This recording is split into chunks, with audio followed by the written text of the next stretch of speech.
When we picture a Roman legionary, we immediately see the armor, the heavy shield, and the short sword. Our popular history is defined by this image of a highly trained, close-quarters killer. But an army on a campaign of conquest must be able to rebuild the environment it moves through. Raw combat power is rarely enough to sustain a force in territory it doesn't own. Without secure shelter, improved roads, or terrain management, even aggressive raiding forces eventually succumb to the friction of the landscape. To solve that friction, the Roman soldier relied on this, the Ligo. It is a common draw hoe designed for moving soil. While the better-known delabra was a heavy axe used for chopping timber and breaking stone, the Ligo was specialized for the earth itself. Its blade is set at an angle, designed to pull, scrape, and shape soil. By making this simple farming implement a standard part of the soldier's kit, Rome turned its infantry into a mobile construction force capable of anchoring itself to any ground it touched. The Ligo's perpendicular blade dictates how leverage works. Instead of swinging to chop like an axe, the user drives it down and pulls backward.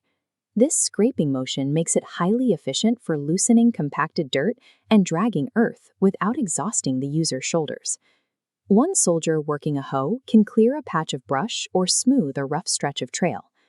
Put tools in the hands of an 8-man contubernium, a standard Roman squad, and they can quickly cut a drainage trench so their tents don't flood overnight.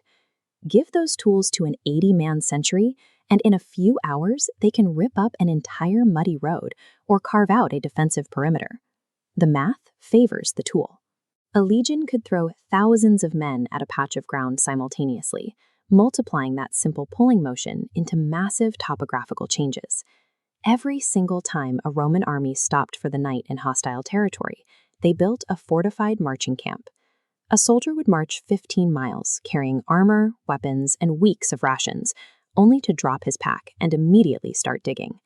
We see how seriously they took this work on this column relief, documenting legionaries hacking earth alongside battles. Down in the corner is the actual process. One man cuts soil, another packs baskets, handing them up the line. This forced a tired, filthy group of men to move together as a single unit before they could sleep. The labor itself trained obedience. This constant digging extended beyond daily defense. Rome weaponized earthworks to break entire nations. When Julius Caesar cornered the Gallic leader Vercingetorix at Alesia, he didn't order a blind assault against a fortified hill. He ordered his men to dig.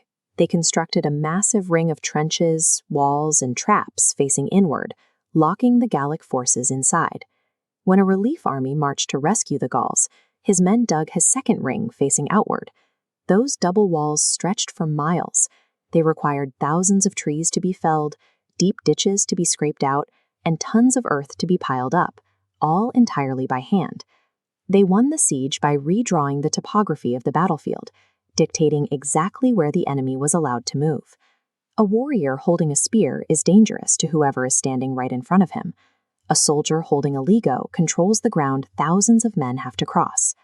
2,000 years later, the weapons are rusting in museums, but the shapes those soldiers cut into the earth are still visible from the air. The Roman legionary was effectively a laborer in a uniform. A sword charge is over an hour's. A trench system, built by men swinging iron hoes in perfect unison, lasts for weeks, months, or even centuries. Rome took the methods of a farmer, backed them up with relentless military